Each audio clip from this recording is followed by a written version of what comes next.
चलो आगे देखते हैं।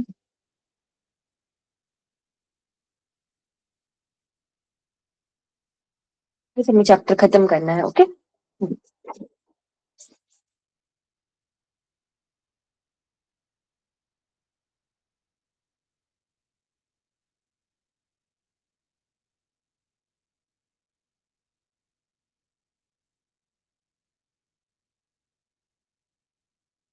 अभी हमें कौन सा सेक्शन देखना है सर्कुलर मोशन का? Dynamics of circular motion. इसमें बहुत मतलब फॉर्मूले आएंगे, ठीक है? वो फॉर्मूले हमें क्या करने देखने हैं। डायनेमिक्स ऑफ सर्कुलर मोशन,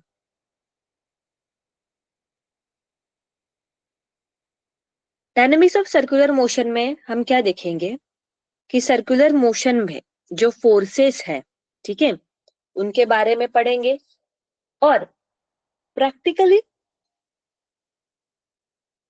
उन फोर्सेस का यूटिलाइजेशन कैसे हो सकता है, practical utilisation in the application of circular motion. Okay, क्या देखेंगे हम लोग कि सर्कुलर मोशन में कौन कौन से फोर्सेस रहते हैं और उसके बाद practical utilisation in the application of circular motion. Okay, circular motion है उनका प्रैक्टिकली किस तरीके से एप्लीकेशन कर सकते हैं। सबसे पहले आएगा सेंट्रीपेटल फोर्स। सबसे पहले हमें देखना है centripetal force.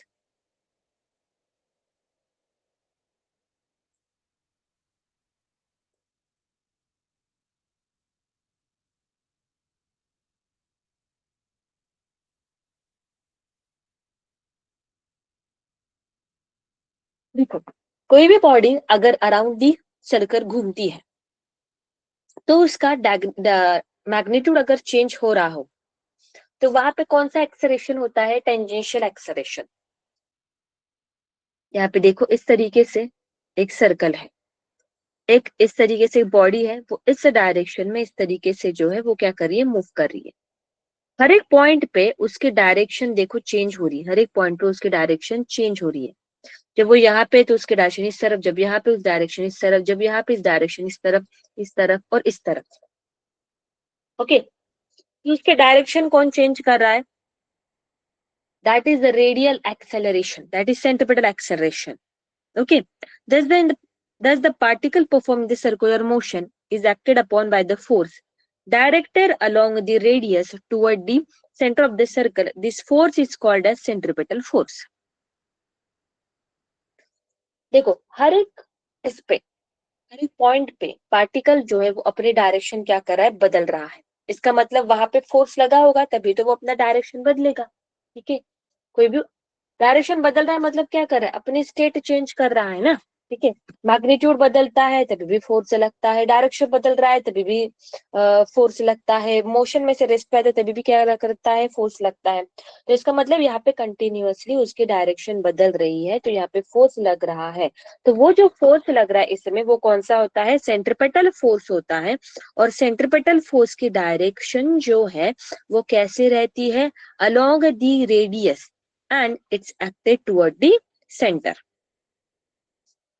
Force directed, centripetal force लिखेंगे, centripetal force directed along the radius, directed along the radius towards the center of the circle, towards the center of the circle। इस डायग्राम को थोड़ा अच्छे से भी मैं ड्रॉ करूंगी।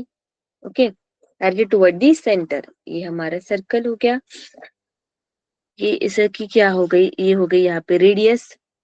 पार्टिकल यहाँ पे है, वो मूव करा इतने लीनियर वेलोसिटी v से, और ये इसकी क्या है, एंगुलर वेलोसिटी। ऐसे घूम रहा है ना, ये है उसकी एंगुलर वेलोसिटी।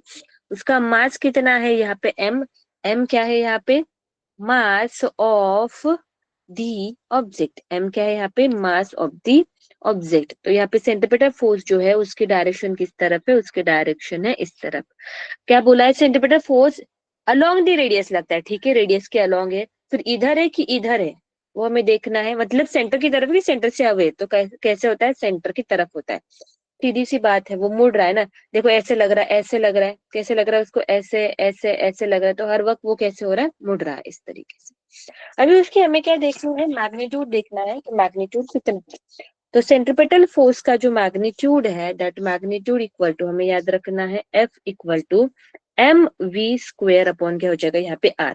कैसे, क्या देखो, force is equal to X mass into acceleration होता है। तो यहाँ पे डायरेक्शन किसके कारण बदलता है, हाँ सेंट्रीपिटल एक्सेलरेशन के सेंट्रीपिटल एक्सेलरेशन के कारण, ओके रेडियल एक्सेलरेशन के कारण।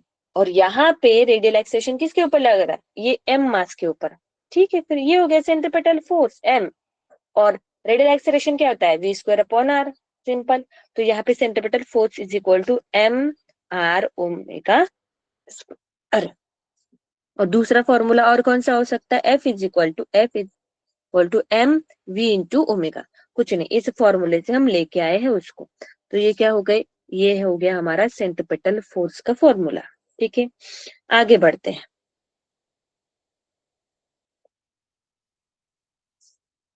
एक और आ सकता है यहाँ पे, देखो formula F is equal to क्या है, एम वी ओमेगा है। ओमेगा इक्वल टू क्या होता है, 2 पाई बाई टी होता है। अगर पूरा गोल घूम रहा है तो कितना है, 2 पाई टी। मतलब ओमेगा इज इक्वल टू क्या लिख सकते हैं, 2 पाई एन। 1 अपॉन टी मतलब क्या होता है, दिस इज फ्रीक्वेंसी। ये क्या है हमारी यहाँ पे frequency, frequency is equal to क्या होता है, 1 अपॉन टी होता है, frequency is equal to 1 upon T होता है। तो एफ इज इक्वल टू क्या हो जाएगा बताओ। तो यहाँ पे एफ इज इक्वल टू क्या लिख देंगे हम यहाँ पे, एम वी, ओमेगा की जगह क्या लिखेंगे यहाँ पे बताओ, 2 पाई एन लिख देंगे। तो इस तरीके से हो गया। आगे बात करते हैं अभी हम लोग। तो नेट एक्सेलरेशन, तो नेट फोर्स कितना लगेगा, net force equal to is given by mass into acceleration. Net acceleration कितना होता है, net acceleration is equal to centripetal force plus क्या होता है यहाँ पे, सेंट्रीपिटल एक्सेलरेशन का स्क्वायर प्लस क्या हो जाएगा टेंजेंशियल। दो एक्सेलरेशन होते हैं ना यहाँ पे, सेंट्रीपिटल और कौन सा टेंजेंशियल। तो नेट एक्सेलरेशन ये है, तो नेट एक्सेलरेशन किसके ऊपर लग रहा है, एम मास के ऊपर। तो इतना एफ नेट इसके ऊपर क्या होता है, लगता है। आगे बढ़ते, आगे कुछ और पॉइंट देखने सेंट्रीपिटल एक्सेलरेशन का, ठीक है।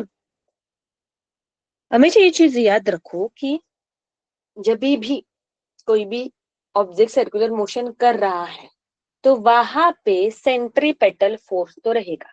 विदाउट सेंट्रीपेटल फोर्स जो है, विदाउट सेंट्रीपेटल फोर्स के एग्जिस्टेंस से हमारा सर्कुलर मोशन जो है वो पॉसिबल है ही नहीं। सर्कुलर मोशन है मतलब यहाँ पे सेंट्रीपेटल फोर्स जो है वो रहेगा ही।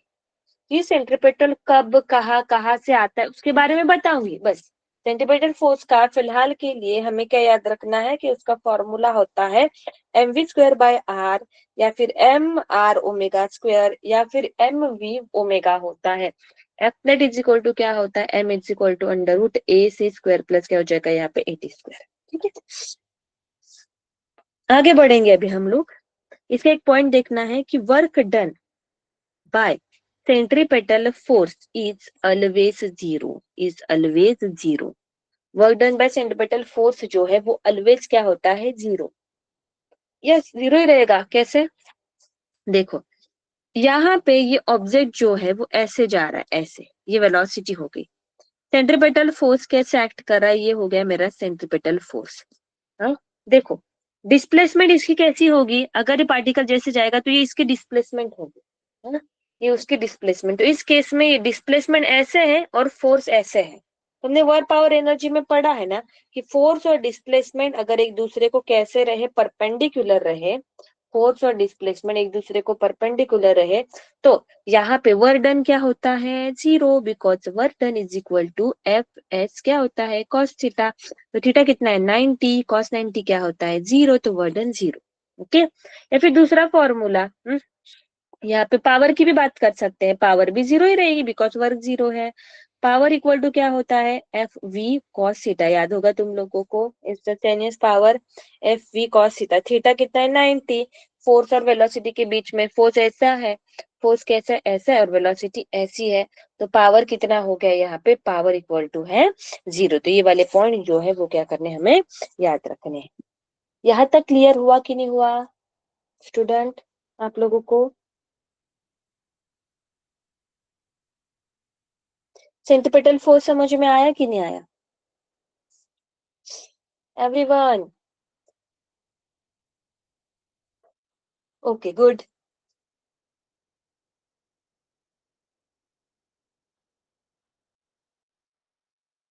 बस एक को ही समझ में आया, एक ने रिएक्ट किया, बाकी लोग?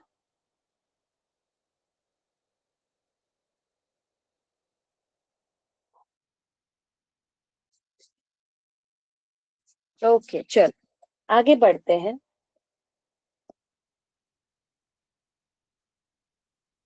आगे हमें क्या देखना है अभी, सेंट्रीफ्यूगल फोर्स। क्या देखना है यहाँ पे, सेंट्रीफ्यूगल फोर्स। सेंट्रीफ्यूगल फोर्स जो है, it can be defined as it is acting radially directed outward force acting on a body in the circular motion as observed by the person moving with the body। या फिर ऐसे pseudo force बोल सकते हैं इसको। क्या बोल सकते हैं सूडो फोर्स? देखो यहाँ पे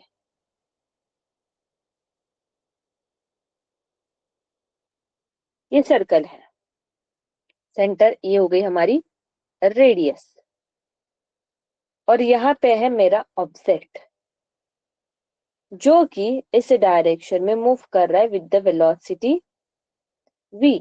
उसका मास कितना है यहाँ पे, m है, नीचे के डायरेक्शन में। ओके ओके ये हो गई चीज है। तो यहाँ पे देखो सेंट्रीफ्यूगल फोर्स कब एक्ट करता है, मैंने बोला यहाँ पे हमें तब ऑब्जर्व होता है जब person moving with the body, जब पर्सन जो है मूविंग विद द बॉडी, मान लो यहाँ पे कोई एक आदमी जो है इस पे बैठा है इस तरीके से और ये गोल गोल घूम रहा है, तो उसके ऊपर क्या लगेगा, सेंट्रीफ्यूगल फोर्स लगेगा, उसको वो एक्सपीरियंस होगा। तो उसकी डायरेक्शन उन्होंने क्या बोली, उसकी डायरेक्शन रहती है रेडियली आउटवर्ड, मतलब अलोंग द रेडियस ही रहेगी, पर रेडियस अलोंग द रेडियस और आउटवर्ड, डायरेक्टेड आउटवर्ड, मतलब सेंटर की तरफ नहीं, इस तरीके से इस तरफ। तो सेंट्रीपेटल फोर्स, सेंट्रीफ्यूगल फोर्स जो है, सेंट्रीफ्यूगल फोर्स इस तरफ लगता है। तुम लोगों ने एक्सपेरिमेंट एक्सपीरियंस भी किया होगा ये वाली चीज। देखो तुम लोग मेरी गो राउंड में बैठे हो, मेरी गो राउंड में, जब तुम मेरी गो राउंड में देखो इस तरीके से होता है, मेरी गो राउंड है ना हमारा, यहाँ पे ये सीट्स होती है, यहाँ पे बच्चे बैठते फिर ऐसे गोल गोल गोल गोल गोल गोल घूमते हैं। हाँ ग्राउंड पे, ये ग्राउंड पे रखा हुआ है इस तरीके से मेरी गो राउंड। तो जब हम बैठते तो हम बाहर फेंके जाते हैं, हम कहाँ फेंके जाते हैं, बाहर फेंके जाते हैं, क्योंकि हम सर्कुलर मोशन में खुद बैठे हैं और सर्कुलर मोशन का ऑब्जर्व करें तो हमें कौन सा फोर्स एक्सपीरियंस होता है, सेंट्रीफ्यूगल। हम खुद बाहर फेंके जाते हैं, हम सर्कुलर मोशन में गोल गोल गोल गोल घूम रहे हैं, ठीक है। तो उस वक्त जो फोर्स एक्सपीरियंस होता है वो क्या होता है, सेंट्रीफ्यूगल फोर्स। तो उसका वैल्यू कितनी रहती है, उसकी वैल्यू उतनी ही रहती है, ठीक है। उसका फॉर्मूला वही है, M V square by R equal to क्या हो जाता है, एम आर ओमेगा स्क्वेयर, या फिर M V omega. Centrifugal force और सेंट्रीपेटल फोर्स दोनों का फॉर्मूला जो है वो क्या है, सेम है, ठीक है। इसे बोलेंगे इसे क्या बोला जाता है, in non inertial, in non inertial frame the centripetal force, the centripetal force non-inertial frame pseudo force arises in the form of centrifugal force, in the form of centrifugal force। आपको मैंने बताया था non inertial frame of reference और inertial frame of reference, जब हमने Newton laws of motion देखा था, जब चीजों को हम स्टेशनरी होके, मतलब खुद हम रेस्ट पे है, मतलब इनर्शियल फ्रेम में है, तब हमको दिखता है एक्चुअल फोर्स। और अगर जब हम नॉन इनर्शियल फ्रेम में चले गए, एक्सेलरेटिंग फ्रेम में चले गए, तब हमें सूडो फोर्स एक्सपीरियंस होता है।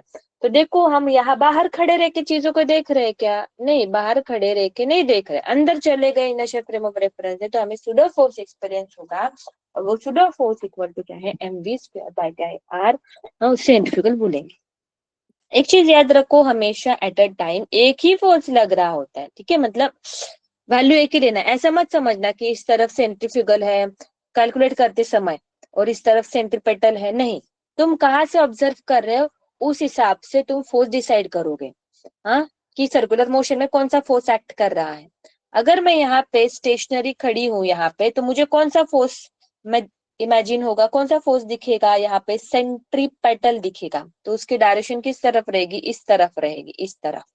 और अगर मैं यहाँ पे अंदर जाके बैठ गई तो मुझे कौन सा फोर्स एक्सपीरियंस होगा? तब मैं सेंट्रीफ्यूगल बोलूंगी और उसकी डायरेक्शन किस तरफ रहेगी? इस तरफ। ओके, कहाँ पे बैठ रहे हो उस हिसाब से डिसाइड करेंगे कौन सा फोर्स सर्कुलर मोशन में है। ओके, आगे बढ़ते हैं।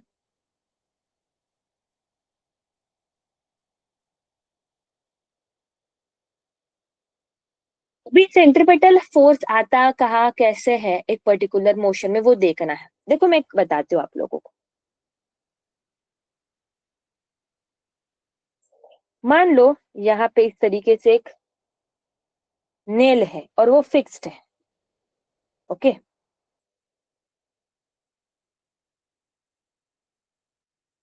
इस तरीके से एक नेल जो है क्या है? फिक्स्ड है।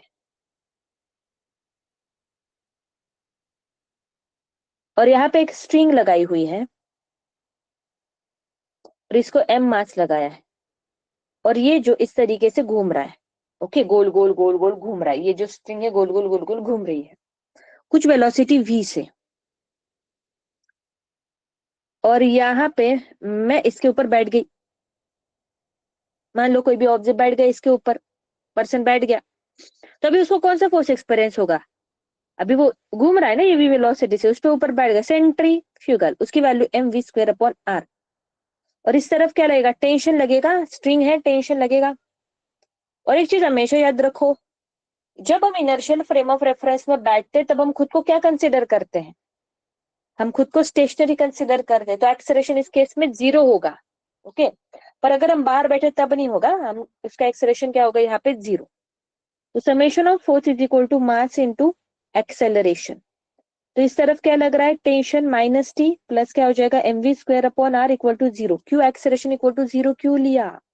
इनर्शियल फ्रेम ऑफ रेफरेंस में हमेशा हम खुद को एक चीज मानो, sorry, non inertial frame of reference में है, या फिर ये भी छोड़ दो, ऑब्जर्वर हमेशा खुद को क्या मानता है? स्टेशनरी। हमेशा क्या मानता है? स्टेशनरी। भले उसके ऊपर फोर्स लग रहा है पर वो एक्सेलरेशन क्या कंसिडर करेगा? 0। यहाँ पे टेंशन इज इक्वल टू क्या हो गया? mv² बाय क्या हो गया? यहाँ पे r हो गया। क्लियर हुई चीज है? तो इसमें टेंशन इक्वल टू क्या है? mv²/r। टेंशन किस तरफ लग रहा है? सेंटर की तरफ लग रहा है। टेंशन किस तरफ लग रहा है? यहाँ पे सेंटर की तरफ लग रहा है। टेंशन जो है वो हमारा कैसे लग रहा है? यहाँ पे सेंटर की तरफ लग रहा है। तो यहाँ पे नेसेसरी सेंट्रीपेटल फोर्स जो है हमें किसने दिया है? Necessary centripetal force is given bye, किसने दिया है? टेंशन ने। ठीक है, तो एक काम करो, अभी इतने जो नोट्स मैंने बनाए हैं उतना अभी कॉपी कर लो। ठीक है, 1-2 मिनट में अगला टॉपिक जो है हम कवर करते हैं। तब तक इतना लिख लो आप लोग, कॉपी कर लो नोट्स में।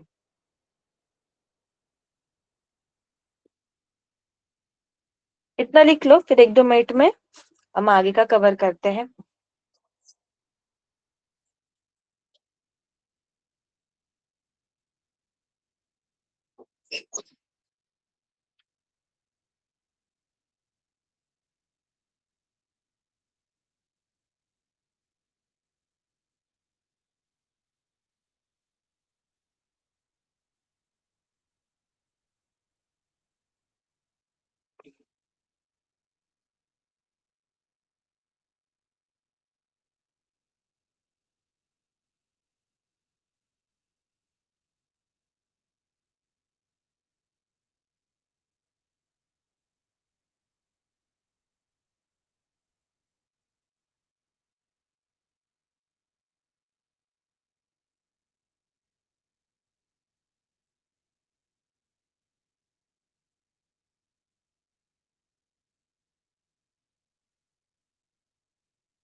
हेलो। Hello ma'am.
ओके, आगे बढ़ते हैं। आगे देखो, मैंने बोला अभी हम दो सर्कुलर मोशन में जितने फोर्स रहते हैं, हमने उतने फोर्स जो है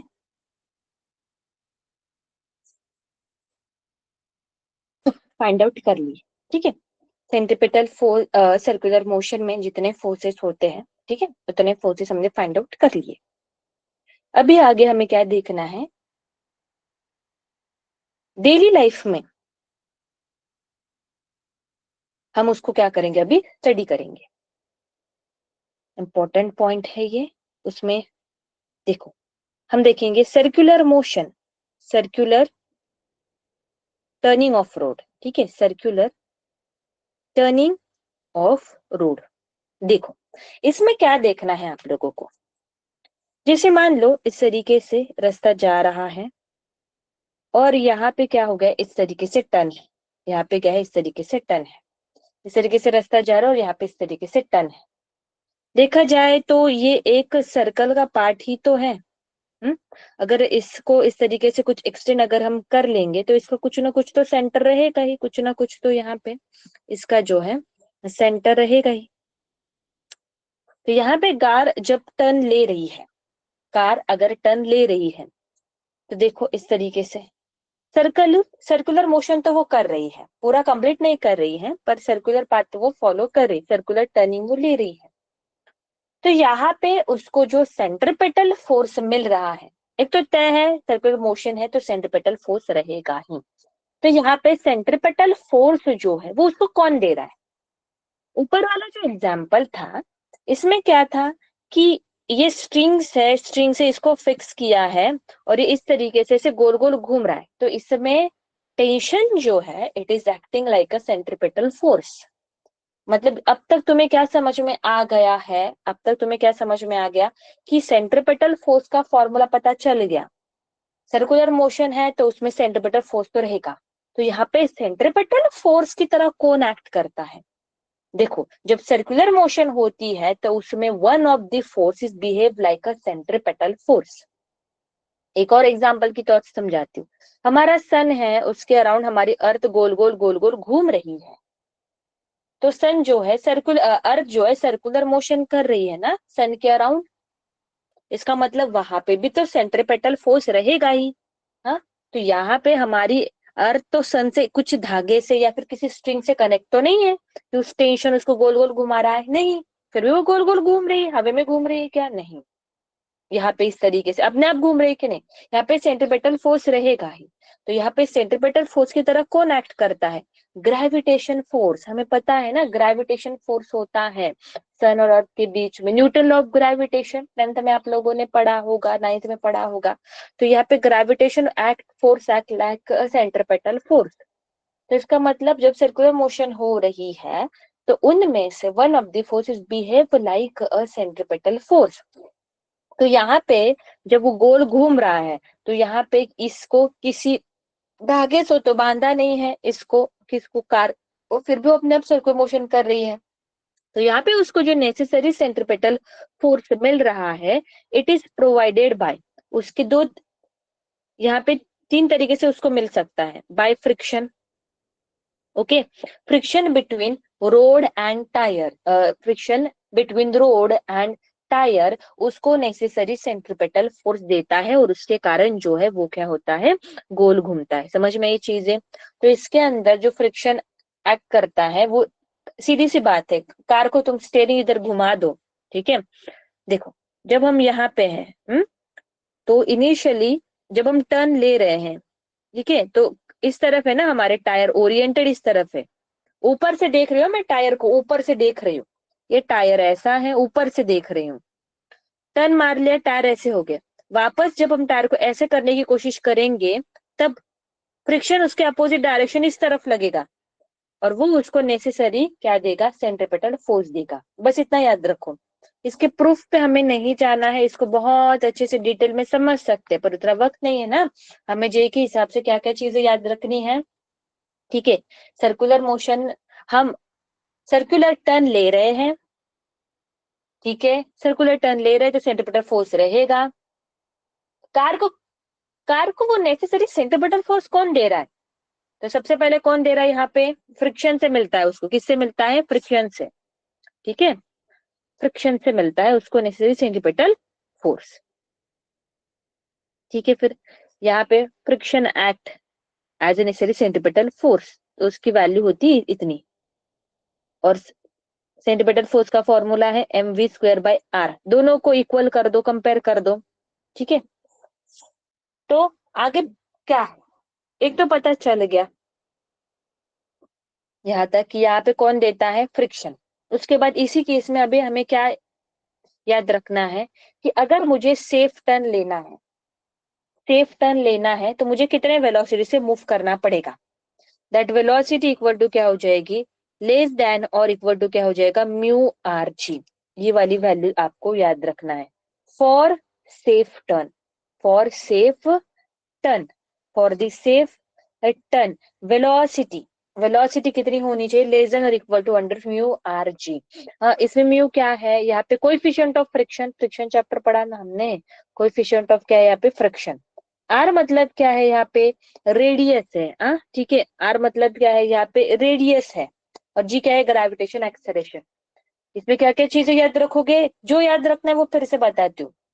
सर्कुलर टर्न है, नेसेसरी सेंट्रिपेटल फोर्स दे रहा है फ्रिक्शन, बात खत्म, ठीक है, इक्वल, यहाँ पे सेंट्रिपेटल फोर्स इक्वल टू इतना होता है। फिर हमें सेफ टर्न मारना है। कभी कभी क्या होता है, देखो हमने देखा भी होता है, ऑब्जर्व किया होगा, हाँ, कि जब हम सेफ टर्न लेने जाते हैं तो गाड़ी जो है एकदम बाहर फेंकी जाती है, वो पूरा सर्कुलर टर्न नहीं ले पाती है। ये कब होता है, जब हम फास्ट चलते हैं, बहुत ज्यादा फास्ट चलते हैं तब, ठीक है, जब बहुत ज्यादा क्या चलते हैं, फास्ट। तो सेफ टर्न के लिए वेलोसिटी कितनी होनी चाहिए, उसका इक्वेशन है ये, इसका प्रूफ है पर हमें उस पर नहीं जाना है, मतलब डिराइव नहीं करना है, बस वैल्यू आपको याद रखनी है। तो मैक्सिमम वेलोसिटी कितनी हो सकती है कि हम नहीं स्लिप हो, दैट इज म्यू आर जी। अगर इससे कम रहा तो सेफ टर्न ही होगा, अगर उससे ज्यादा रहा तो हम फेंके जाएंगे बाहर। दूसरा है, अभी कभी कभी क्या होता है कि रोड जो है वो बहुत ज्यादा स्मूथ होते हैं, या फिर मेरा टायर जो है वो चल चल के घिस गया, स्मूथ हो गया, तो उसको उतना फ्रिक्शन नहीं मिल पाता है, ठीक है, फ्रिक्शन। तो जब हम सर्कुलर टर्न ले रहे हैं तो सेंट्रिपेटल फोर्स की तरह एक्ट कर रहा है फ्रिक्शन, सेंट्रिपेटल फोर्स की तरह एक्ट कर रहा है फ्रिक्शन। पर फ्रिक्शन अगर कम हो गया टायर और रोड के बीच में, तो देयर इज पॉसिबिलिटी कि हमारी जो कार है वो बाहर फेंकी जाएगी, सेफ टर्न नहीं ले पाएंगी। तो ये रिस्क है हमेशा भाई। एक पर हर एक सर्कुलर टर्न पे जो कार चल रही है उनके टायर अच्छे ही रहेंगे ऐसे नहीं है ना, समझ में है? कभी कभी क्या हो सकता है, उनके बीच का फ्रिक्शन जीरो भी हो सकता है अगर वो बहुत ज्यादा स्मूथ हो, ऐसे तो नहीं होता है, पर जस्ट इमेजिन कि फ्रिक्शन जीरो होगा। तो उस केस में हम क्या कर सकते हैं, ठीक है, उस केस में क्या कर सकते हैं, ऐसे तो नहीं कि एक्सीडेंट होने देंगे, ये नहीं ना, उसको रोकना पड़ेगा, प्रिवेंशन। तो दूसरा तरीका क्या है, वहां पे हम करेंगे यहाँ पे banking of road, banking of क्या करेंगे यहाँ पे, रोड्स, ठीक है। तो एक्चुअली क्या होता है, देखो इस तरीके से ये सर्कुलर टर्न है, हम्म, तो सर्कुलर टर्न है ना, ये सर्कुलर टर्न का ये वाला जो पोर्शन है ना, इधर वाला, इसको हम थोड़ा ऊपर उठा देते हैं, ऊपर उठा देते हैं मतलब देखो दिखता कैसे, फिर इस तरीके से, समझ में आ रही चीजें, ये कार का बैक साइड है, कार का बैक साइड, और ये कार ऐसी जा रही है, देखो ये वाली साइड जो ऊपर एलिवेट हुई है, और ये एंगल क्या है यहाँ पे, थीटा। नीचे mg लग रहा है, इधर क्या लग रहा है, इस तरीके से नॉर्मल लग रहा है, देखो ये हो गया नॉर्मल। अगर मैं नॉर्मल को रिजल्व करूंगी तो एक कंपोनेंट ऐसा और एक कंपोनेंट ऐसा। तो नॉर्मल का जो ये एक कंपोनेंट है वो किस तरफ लग रहा है, नॉर्मल का कंपोनेंट लग रहा है इस तरफ। ओके, नॉर्मल का कंपोनेंट किस तरफ लग रहा है, इस तरफ, जो कि इस कार को नेसेसरी सेंटीमीटर फोर्स देता है। ओके, जो फोर्स सेंटर की तरफ एक्ट करता है और अलोंग द रेडियस होता है वो सर्कुलर मोशन में नेसेसरी सेंट्रीपिटल फोर्स देता है। तो इसमें जो हमारी नॉर्मल है, it's always give the necessary centripetal force. तो देखो इसमें याद क्या रखना है, सेफ टर्न के लिए वेलोसिटी कितनी होनी चाहिए, v is equal to R G tan theta. Okay, theta क्या है यहाँ पे, एंगल ऑफ, यहाँ पे bank by an angle theta. ठीक है, थीटा, इस एंगल से एंगल से रोड को हमने ऊपर उठाया है। आर क्या है यहाँ पे, radius for the safe turn. tan theta की वैल्यू कितनी रहेगी, V square upon R G. R तो आपको पता ही है, रेडियस रहेगा। ठीक है, आगे बढ़ेंगे। अगर यहाँ पे किसी पर्टिकुलर रोड को बैंक भी किया है और फ्रिक्शन तो रुकना बंद नहीं होगा, तो एट ए टाइम यहाँ पे फ्रिक्शन भी लग रहा है और रोड बैंक भी किया है, तो उस केस में मैक्सिमम वेलोसिटी कितनी चलेगी, तो that maximum velocity equal to, लिख देंगे यहाँ पे R G mu S plus tan theta. ये डिराइव कर सकते पर अभी हमें नहीं करना है, जे के पॉइंट ऑफ व्यू से याद रखना है चीजों को।